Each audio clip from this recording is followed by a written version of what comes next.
Bulletin की शुरुआत करेंगे इस वक्त की बड़ी खबर के साथ।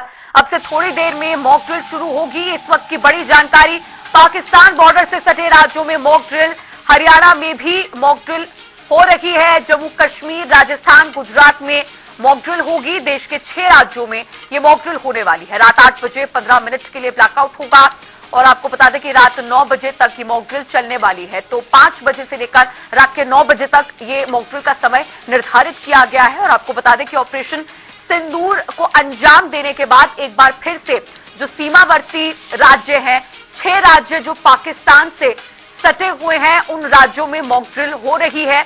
हाल ही में मॉक ड्रिल का आयोजन इन्हीं 6 राज्यों में होना था, लेकिन उनको रद्द कर दिया गया था और इसके बाद एक बार फिर से मॉक ड्रिल इन 6 राज्यों में होने जा रही है। सरजीत बावा हमारे संवाददाता इसी खबर पर और भी ज्यादा जानकारी के साथ जुड़ गए हैं। सरजीत, आज 5 बजे से लेकर 9 बजे तक 6 राज्यों में देश के मॉक ड्रिल होनी है। हरियाणा में भी ये मॉक ड्रिल होगी और फिलहाल इस मॉक ड्रिल को लेकर क्या अपडेट है? देखिए, बिल्कुल मैं बता दूं कि आज यमुनानगर में भी मॉक ड्रिल हो रही है। जिस तरह से पूरे प्रदेश के अंदर जो मॉक ड्रिल का जो 5 बजे का टाइम रखा गया है, उसके पीछे देख सकते हैं कि जिला प्रशासन द्वारा जो है मॉक ड्रिल को लेकर तैयारियां जो है पूरी कर ली गई है। इस मॉक ड्रिल के अंदर जो है एनसीसी कैडेट के साथ साथ और भी कई सामाजिक संस्थाएं जो है वो जुड़ेंगी। मैं इस समय खड़ा हूँ यमुनानगर की एक निजी इंडस्ट्री के अंदर, जहाँ पर ये मॉक ड्रिल जो है की जाएगी। मैं बता दूं कि ये ओरिएंटल इंजीनियरिंग वर्क है, जहाँ पर जो मजदूर काम करते हैं उनको बताया जाएगा कि जिस तरह से किसी भी तरह का कोई हमला होता है, किसी भी तरह की कोई अटैक होता है, उससे कैसे बचना है। अगर किसी को चोट लगती है इसके दौरान, उसको कैसे बचाव किया जाएगा। इस दौरान जो है मैं बता दूं कि सारी की सारी व्यवस्थाएं जो जिला प्रशासन द्वारा की गई है। आप इस तरफ देख सकते हैं कि पुलिस प्रशासन के अधिकारी यहाँ पर पहुंच चुके हैं। इस तरफ जो है 5 बजे के साथ ही जैसे ही सायरन बजता है तो जितने भी इंडस्ट्री के जो कर्मचारी हैं वो सारे के सारे यहाँ पर पहुंच चुके हैं। और अभी थोड़ी ही देर तक जो है प्रशासनिक के आला अधिकारी, एम्बुलेंस, फायर ब्रिगेड और भी जो इस मौके में व्यवस्थाएं की गई है, वो सभी के सभी यहाँ पहुंच जाएंगे और बताएंगे कि किस तरह से व्यवस्था जो है यहाँ की जाएगी। और सरजीत, साथ ही जानना चाहेंगे कि जो ब्लैकआउट का समय है वो किस तरह से निर्धारित किया गया है। ये जो पूरी मॉक ड्रिल है ये शाम 5 बजे से लेकर 9 बजे तक रात तक चलने वाली है, लेकिन ब्लैकआउट का क्या समय निर्धारित किया गया है? कितनी देर तक ब्लैकआउट रहेगा? जी देखिए, बिल्कुल मैं बता दूं कि मॉक ड्रिल तो अभी 5 बजे जो है शुरू होगी और लगभग 9 बजे तक चलेगी। लेकिन ब्लैकआउट की बात करें तो 8 बजे से लेकर 8:15 बजे तक लगभग 15 मिनट का जो है ये ब्लैकआउट रहेगा। लेकिन इस ब्लैकआउट के अंदर जैसे हॉस्पिटल है, फायर ब्रिगेड है, जो पुलिस प्रशासन है, तो इनको जो है इस ब्लैकआउट से जो है बाहर रखा गया है। लेकिन फिर भी जो जितने भी नागरिक हैं उनको पहले ही चेत कर दिया गया है कि 8 बजे से लेकर 8:15 बजे तक लगभग 15 मिनट का जो है ब्लैकआउट रहेगा। और ब्लैकआउट के दौरान लोग जो है अपने घरों की लाइटों को बंद रखेंगे। अगर इन्वर्टर है किसी के घर में तो वो अपनी जो बारियां हैं, या दरवाजे हैं, या खिड़कियां हैं, उनके ऊपर मोटे पर्दे लगाएंगे ताकि किसी भी तरह की जो रोशनी है वो बाहर ना आ पाए। तो कुल मिलाकर देखा जाए तो जिला प्रशासन ने लोगों को अवेयर जरूर किया है और लोग भी जिला प्रशासन की जो प्रशासन द्वारा लोगों को अवेयर किया जा रहा है उसको लेकर जो है लोग प्रशासन के साथ है। मैं बता दूं कि अभी अभी जो है आप सायरन की आवाज सुन रहे होंगे। सायरन की आवाज के साथ ही प्रशासनिक अधिकारी जो है मॉक ड्रिल, जो लोग मॉक ड्रिल में हिस्सा लेंगे वो जहाँ पर पहुंचने वाले हैं 1 से 1.5 मिनट के अंदर ये लोग यहाँ पहुंच जाएंगे।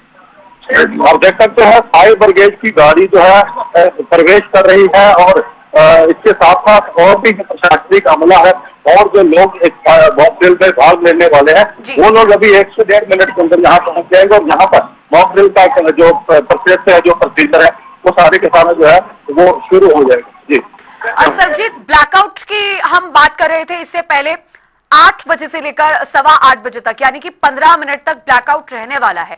अब ऐसे में लोगों को काफी शंकाएं होती हैं कि ब्लैकआउट में किन किन चीजों की पालना करनी है। ब्लैकआउट में दरअसल आम जनता को करना क्या होता है, इससे संबंधित जानकारी भी आप साझा करें ताकि वो हमारे दर्शकों तक पहुंचे। क्योंकि ब्लैकआउट के दौरान कई बार ऐसा देखा जाता है कि कुछ लापरवाहियों की वजह से काफी खामियाजा लोगों को इसका भुगतना पड़ता है। घरों की दरवाजे, खिड़कियां हैं, इनको जो है इसके ऊपर मोटे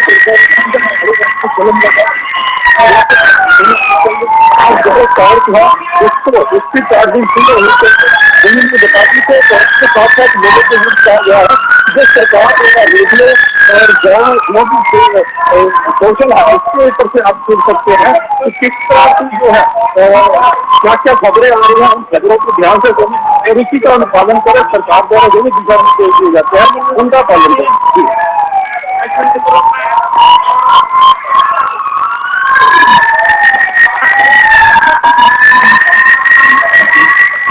आप देख सकते हैं यहाँ मॉकड्रिल का जो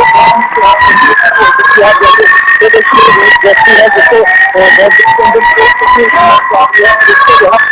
एम्बुलेंस के अंदर डाला जाना है, तुरंत कार्रवाई की जा रही है। किसी तरह में देख सकते हैं कि किस तरह से लेके आया जा रहा है, जो पेशेंट है उनको लाया जा रहा है, उनको हॉस्पिटल किया जाएगा। आप देख सकते हैं पूरी जो व्यवस्था है जो व्यवस्था है वो की जा रही है। एम्बुलेंस के अंदर डालकर जो हम जिन लोगों को चोट लगी वजह से प्रभावित किया जा रहा है उनको कैसे ले जाया जा रहा है, तो लोगों को भी इस बारे में बताया जा रहा है कि अगर इस तरह की समस्या आती है, कोई भी किसी तरह की घटना होती है तो कैसे जो है घायल की किस तरह से। सरजीत, और किस तरह की गतिविधियां यहाँ पर जहाँ पर आप मौजूद हैं यमुनानगर में? अभी फिलहाल हम तस्वीरों में देख पा रहे हैं कि यहाँ पर पुलिस बल की तैनाती भारी संख्या में की गई है, एम्बुलेंस यहाँ पर तैनात है और जो गतिविधियां अभी मॉकड्रिल के लिहाज से हो रही है वो हम देख रहे हैं। और किस तरह की एक्टिविटीज लोगों को जागरूक करने के लिए यहाँ पर चलाई जाएंगी? जिसको यहाँ पुलिस प्रशासन के लोग हैं, क्या जो भी सोशल लोग हैं वो लोग यहाँ पर जो है मॉकड्रिल को अंजाम दे रहे हैं। इनके अंदर एलसीसी के कैडेट्स भी है। तो मैं दिखाती हूँ, आप ये देखिए जिस तरह से घायलों को जैसे एम्बुलेंस में डाला जा रहा है, घायलों को कैसे लेकर आना है, कैसे एम्बुलेंस में डालना है, पूरी की पूरी प्रक्रिया जो है इस मॉकड्रिल के अंदर दिखाई जा रही है। उनके जितने भी वहाँ पर कर्मचारी है उनको बताया जा रहा है कि अगर उनके किसी साथी को चोट लगती है तो उसको घर से हॉस्पिटल लेके जाना है और तुरंत नजदीकी हॉस्पिटल में उनका फर्स्ट एड जो है उसको दिलानी है। तो जिसको भी देखा जाए काफी जो गाड़ियां हैं, जो एम्बुलेंस की काफी गाड़ियां हैं, उनको वहाँ पर लाया गया है और उनके माध्यम से उनके जो लोग घायल बताए जा रहे हैं उनको हॉस्पिटलाइज किया जाए। सरजीत, ये जानना चाहेंगे कि यहाँ पर कौन सी टीम्स की तैनाती की गई है मॉकड्रिल के तहत? पुलिस फोर्स यहाँ पर तैनात है और कौन कौन से अधिकारी यहाँ पर हैं जो इस मॉकड्रिल एक्टिविटी का संचालन इस वक्त करा रहे हैं?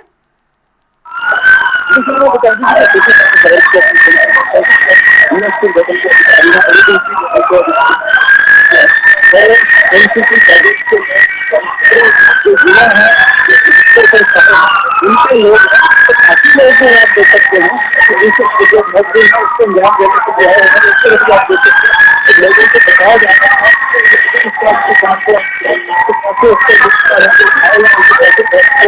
रहा है और इसमें इसको लेकर बड़ा प्रशासन जो है बहुत ही अच्छे तरीके से लोगों को बताया जा रहा है।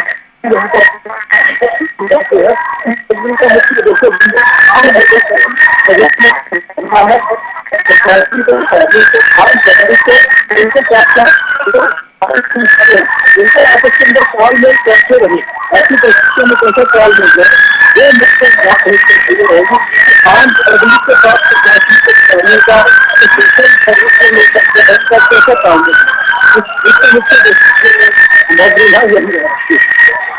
सरजीत, अभी जो तस्वीरें हम मॉकड्रिल की देख पा रहे हैं यमुनानगर से, आप ये तस्वीरें दिखा रहे हैं, इसका जो उद्देश्य है वो इस तरह से समझ में आ रहा है कि ऑपरेशन सिंदूर के बाद ये मॉकड्रिल हो रही है, तो अब आगे लोगों को और कैसे और कितना ज्यादा जागरूक होना चाहिए? ऑपरेशन शील्ड के तहत ये मॉकड्रिल करवाई जा रही है कि कैसे लोग युद्ध जैसी स्थिति में अपना बचाव करे, रेस्क्यू करे। कोई व्यक्ति चोटिल है तो उसको तब इस दौरान क्या करना है और क्या क्या उद्देश्य है इस मॉकड्रिल के? किस तरह से, किन एक्टिविटीज के जरिए लोगों को जागरूक किया जा सकता है? बताना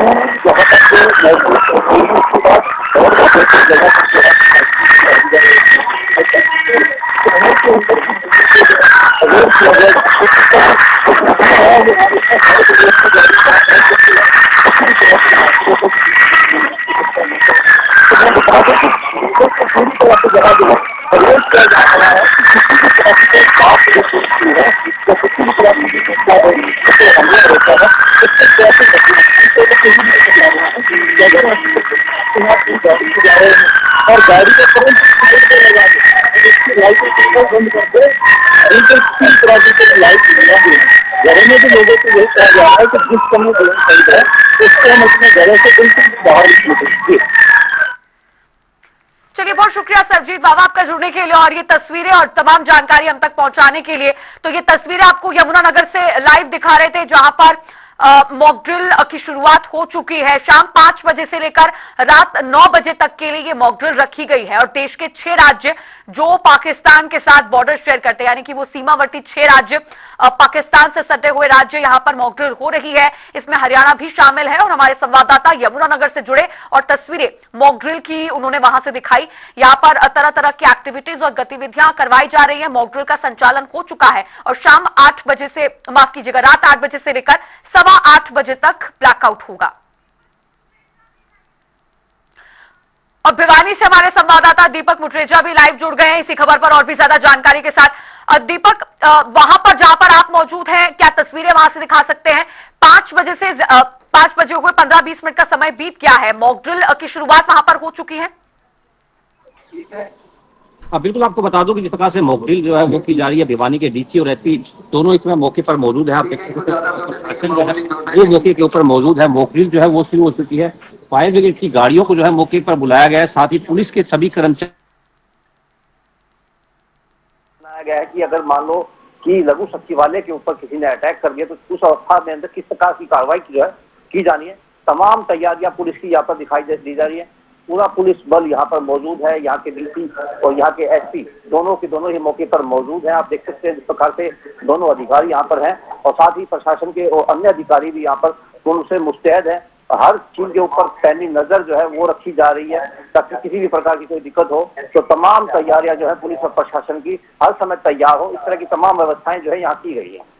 दीपक, पुलिस और प्रशासन की तरफ से तमाम तैयारियां यहाँ पर कर ली गई है मॉक ड्रिल के लिहाज से, लेकिन ब्लैकआउट की हम बात करें तो ब्लैकआउट के दौरान आम जनता के लिए क्या क्या हिदायतें हो सकती हैं, क्योंकि ब्लैकआउट का ठीक तरह से पालन करना, सभी चीजों की पालना होना काफी महत्वपूर्ण हो जाता है। तो आम जनता के लिहाज से बात की जाए ब्लैकआउट की, तो क्या क्या हिदायतें लोगों के लिए?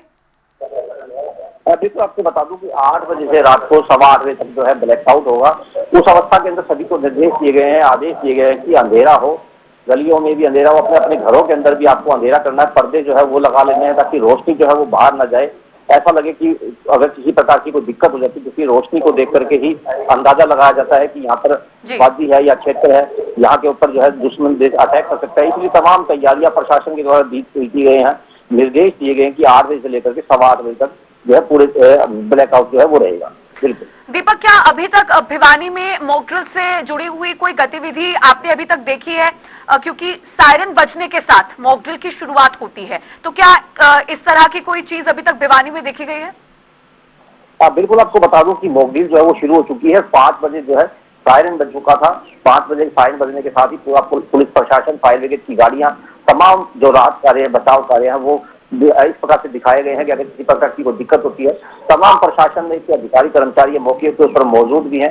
भिवानी के लघु सचिवालय के अंदर ये सारी जो है घटना को दिखाया जा रहा है और प्रॉपर तरीके से जिस प्रकार से पुलिस किस प्रकार से बचाव कार्य करेगी उस तरह की तमाम तैयारियां जो है वो पुलिस दिखा भी रही है। अगर कोई किसी प्रकार की कोई आपातकालीन स्थिति होती है तो किस प्रकार से बचाव कार्य जो है वो पुलिस के द्वारा किए जाएंगे। और बता दूं आपको एनसीसी के जो बच्चे हैं वो भी यहाँ पर मौजूद है। पूरा पुलिस बल जो है और पूरे कर्मचारी जो है आगे फिलहाल जो है मौजूद है। दीपक, यहाँ पर पुलिस बल मौजूद है, प्रशासनिक अधिकारी भी है जिन लोगों ने अभी अभी सायरन बजने के बाद इस मॉक ड्रिल में हिस्सा लिया है। मैं चाहूंगी अगर संभव हो पाए तो इनमें से किसी से आप थोड़ी बातचीत करें ताकि दर्शकों तक ये संदेश जाए कि क्या मुख्य उद्देश्य है इस मॉक ड्रिल का, किस तरह से, किन गतिविधियों के जरिए सुरक्षा का और रेस्क्यू का जो मैसेज है वो लोगों तक पहुंचाया जा रहा है। बिल्कुल, मैं कोशिश करता हूँ ठीक करने के लिए। डीसी साहब भी यहाँ मौके पर मौजूद हैं, एसपी साहब भी यहाँ मौके पर मौजूद हैं। अगर वो इस बारे में जानकारी देना चाहेंगे तो मैं उनसे बातचीत करने का प्रयास कर लेता हूँ। इस तरह अगर बताना चाहेंगे तो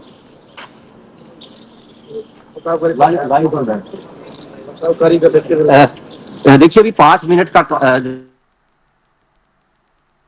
दिया गया क्योंकि बचाव कार्य चल रहा है, तो निर्देश दिए जा रहे हैं। उचित निर्देश जो है डीसी भिवानी के द्वारा दिए जा रहे हैं कि किस प्रकार से जो है बचाव कार्य चलाना है। इसलिए फिलहाल को मैं दिखाना चाहूंगा कि किस प्रकार के बचाव कार्य जो है वो चल रहे हैं। यहाँ पर आप देख सकते हैं कि जो घटना के अंदर घायल हुए हैं, किस प्रकार से उनका इलाज जो है वो किया जा रहा है, किस प्रकार से बैंडेज जो है उनको बांधी जा रही है। अगर कोई सीरियस बंदा है तो उसको जो है भिवानी की सिविल हॉस्पिटल के अंदर जो है वो भेज दिया गया है।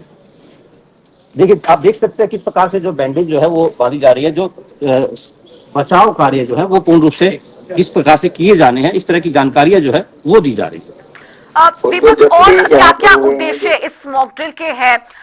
किस तरह से लोगों को जागरूक किया जा रहा है? एकमात्र मुख्य उद्देश्य तो जागरूकता है ही कि लोगों के बीच जागरूकता फैलाई जाए कि अगर युद्ध जैसी स्थिति एक बार फिर से पैदा होती है तो कैसे रेस्क्यू किया जाए, अपना खुद का बचाव कैसे किया जाए। इसके अलावा और क्या क्या उद्देश्य हैं जो ये मॉक ड्रिल यहाँ करवाई जा रही है? बिल्कुल, आपको बता दूं कि प्रॉपर तरीके से सारी व्यवस्थाएं की गई हैं, लोगों को निर्देश भी दिए जा रहे हैं कि किस प्रकार की कोई घटना घटित होती है तो आपको कैसे उसको हैंडल करना है, कैसे बचाव करना है, किस प्रकार के सुरक्षा जो इंतजाम हैं। रेड क्रॉस को भी जो है जोड़ा गया है। आप देख सकते हैं इस प्रकार से अभी भी एक जो है व्यक्ति को जो है रेड क्रॉस के द्वारा लेकर के यहाँ पर लाया गया है। और यहाँ पर देखिए बचाव कार्य जो है आप देख सकते हैं कि बच्चा जो है वो घायल हुआ है, उसको रेड क्रॉस के जो लोग हैं वो बचाव कार्य के लिए फिलहाल उसकी जो दिखाया जा रहा है उसके अंदर कि उसको खून जो है उनके शरीर में आ रहा है, तो इस प्रकार से उसके तमाम बैंडेज जो है उनको वो बांधी जा रही है। बहुत शुक्रिया दीपक मुटरेजा आपका जुड़ने के लिए और तमाम जानकारी हम तक पहुंचाने के लिए। तो यमुनानगर और भिवानी से कई तस्वीरें, लाइव तस्वीरें हमने आपको टेलीविजन स्क्रीन पर दिखाई, जहां पर मॉक ड्रिल की शुरुआत हो चुकी है। सायरन बजने के साथ, हवाई हमले के बाद जो सायरन बजता है उसके साथ मॉक ड्रिल की शुरुआत हुई और ये 9 बजे तक चलनी है। रात 8 बजे से लेकर 8:15 बजे तक ब्लैकआउट का समय रहेगा और सभी लोगों को हिदायतें दी गई हैं कि ब्लैकआउट की ठीक तरह से पालना की जाए।